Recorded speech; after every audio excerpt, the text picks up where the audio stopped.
Assalamualaikum warahmatullahi wabarakatuh. Salam dan bahagia Bapak dan Ibu yang saya hormati. Saatnya saya akan mencoba menjawab pertanyaan calon guru penggerak untuk modul 1.3. Pertanyaan pertama yang datang dari CGP adalah bagaimana kita bisa menggugah diri kita sendiri melalui sebuah kalimat. Baiklah Bapak dan Ibu semuanya, saat kita mengalami perasaan atau keadaan yang sedang drop pada diri kita sendiri, ada kalanya kita enggan atau sedang malas bercerita kepada orang lain begitu, atau seperti semua sekeliling kita sedang tidak baik-baik dengan kita, maka mungkin kita bisa mengugah diri kita dengan kalimat-kalimat positif yang kita dapatkan di berbagai kesempatan atau di berbagai media, postingan dan segalanya itu, atau bahkan Bapak dan Ibu dari apa yang kita rasakan, dari apa yang terjadi di sekeliling kita, kita juga bisa menciptakan ya, atau membuat kalimat-kalimat sebagai motivasi atau kalimat-kalimat positif yang bisa membangkitkan atau menggugah semangat kita atau semangat diri kita. Pertanyaan kedua seperti ini. Kita harus berpikir positif dalam mengukur kekuatan atau aset kita untuk melakukan penentuan visi guru penggerak. Kenapa? Nah, tentunya sebagai seorang guru, apalagi yang sudah terlibat di program guru penggerak, kita harus selalu memiliki pemikiran-pemikiran positif dalam mengukur kekuatan kita, ya, karena kekuatan diri kita itu merupakan aset untuk kita sendiri. Seorang guru yang memiliki jati diri ya, sebagai seorang pendidik, bahwa kita harus yakin dengan diri kita sendiri, harus memberi apresiasi kepada diri sendiri bahwa saya ini punya potensi, punya kekuatan. Meskipun saya sadar tentunya akan ada kekurangan-kekurangan yang saya miliki, tetapi saya harus lebih berfokus kepada hal-hal positif yang bisa saya kembangkan di diri saya. Nah, kekuatan pada diri tadi merupakan aset yang dapat mendukung bagaimana seorang guru penggerak menciptakan visi seorang guru penggerak. Selanjutnya, pertanyaan yang ketiga yang hadir dari CGP adalah, saya masih perlu penjelasan hubungan antara atap dan bagja. Baik, mengenai atap dan bagja, ini tentu sudah dibahas di dalam LMS, dimulai dari diri ya, eksplorasi konsep, kemudian juga sudah dibahas di ruang kolaborasi bersama fasilitator ya.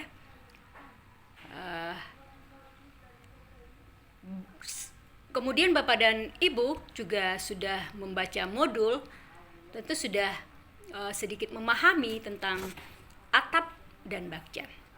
Baiklah, atap adalah merupakan prakarsa perubahan yang dapat kita tuangkan ke dalam bagja.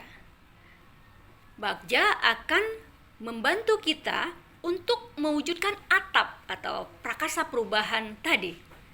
Nah, bagja ini dapat kita susun dalam bentuk pertanyaan-pertanyaan yang nantinya akan mendorong kita untuk berkolaborasi berkolaborasi. Jadi di dalam Bagja ini dapat mendorong kita untuk berkolaborasi dalam mewujudkan prakarsa perubahan tadi. Pertanyaan keempat adalah, dari semua materi yang kita pelajari, khususnya pada modul 1.3, dengan membandingkan kondisi lingkungan pendidikan kita saat ini, langkah apa saja yang harus kita lakukan untuk mengawalinya? Dan langkah apa yang harus kita lakukan untuk mempertahankannya? Karena sesuai dengan pengalaman yang kita hadapi, khususnya sekolah yang ada di lingkungan pondok pesantren, kita akan terbentur dengan kebijakan yayasan. Nah, mungkin langkah pertama yang masih bisa kita lakukan, tetapi langkah selanjutnya akan berubah seiring dengan peraturan dan kebijakan pondok. Yang mau tidak mau, kita harus mampu mengikutinya. Saya ingin berbagi sedikit pengalaman ya, pernah mendampingi sebagai PP pada sekolah pesantren untuk TK ya di kota kita. Nah, kita punya 3 orang CGP di sana sekaligus ya. Ini cukup luar biasa. Saya mencoba mendampingi ke sekolah tersebut ya, tentu pendampingan sebagai guru penggerak di situ ya, mendampingi guru penggerak kita yang di sana. Kita melihat secara keseluruhan ya, kebijakan-kebijakan yayasan atau kebijakan-kebijakan pesantren tersebut mungkin ada yang berbeda ya dengan program-program yang kita lakukan, tetapi sejauh yang saya ambil kesimpulan ya, tidak ada yang bertentangan gitu ya Bapak dan Ibu. Cuma mungkin kita coba menetralisir atau menselaraskan ya Bapak dan Ibu. Misalnya ya, saya berpengalaman di sana ya Bapak dan Ibu ya, bahwa mereka itu di sana tidak diajarkan untuk bernyanyi ya, karena mereka merupakan pesantren yang religius ya, Islami gitu ya. Nah, ini bisa kita alihkan dengan kegiatan-kegiatan yang lain yang bisa juga membuat suasana yang sama dengan yang mereka lakukan biasanya begitu. Jadi kita tidak memasukkan hal-hal baru yang mereka punya aturan di situ ya, yang mereka punya aturan yang sudah berlaku, kemudian kita tiba-tiba masuk dengan hal-hal yang mereka anggap itu betul-betul tidak bisa dilakukan di sekolah mereka. Nah, jadi kita mengarahkan, oh biasanya di sini seperti apa gitu. Ya, tentu kita sesuaikan, selaraskan dengan apa yang ada di sekolah yang kita dampingi tadi. Saya pikir ini bisa saja dilakukan. Artinya kalau kebijakan-kebijakan yang lain yang seperti misalnya ada kesepakatan kelas segala yang semuanya bisa diterapkan. Mungkin hal tertentu yang sifatnya mendasar bagi mereka, itu kita tetap harus selaraskan dengan bagaimana kondisi sekolah tersebut. Begitu pengalaman yang saya pernah hadapi ya Bapak dan Ibu. Sampai di pertanyaan yang kelima ya Bapak dan Ibu ya. Apakah visi guru penggerak harus sama dengan visi sekolah? Nah, ada visi guru penggerak. Visi guru penggerak adalah, visi itu adalah impian atau harapan seorang guru penggerak ya, yang lahir dari dirinya. Tentu visi ini muncul dari mimpi-mimpinya sebagai pribadi, sebagai seorang guru yang ingin dia wujudkan untuk peserta didiknya di dalam kelas atau semua peserta didiknya. Nah, sementara ada visi sekolah ya. Visi sekolah tentu adalah visi institusi sekolah, atau bisa dikatakan ya, kalau saya berkesimpulan bahwa visi sekolah itu adalah gabungan dari visi-visi semua warga sekolah ya, sehingga menjadi impian sekolah tersebut. Nah, apakah visi guru penggerak sama dengan harus sama dengan visi sekolah, saya pikir tidak seperti itu juga. Nah, mungkin lebih ke guru penggerak bisa ya terlibat dalam penyusunan visi sekolah. Nah, tetap yang namanya visi sekolah itu merupakan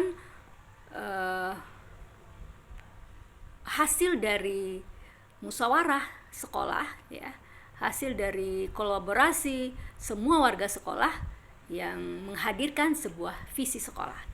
Nah, mungkin peran guru penggerak bisa lebih punya andil di sini untuk bisa menuangkan ya apa impian mereka, dan bisa jadi saja kalau memang impian yang dibuat oleh guru penggerak tadi kemudian disepakati oleh semua warga sekolah dan itu dijadikan sebagai visi sekolah ya. Pengalaman saya di sekolah kami itu ada beberapa orang guru penggerak. Nah, jadi ketika kami menyusun visi sekolah ya, kita melibatkan semua guru penggerak tersebut, kemudian bahkan merangkum ya atau menyimpulkan visi-visi tersebut sehingga terwujudlah sebuah visi sekolah di sekolah kita. Nah, demikian ya Bapak dan Ibu yang bisa kita sampaikan.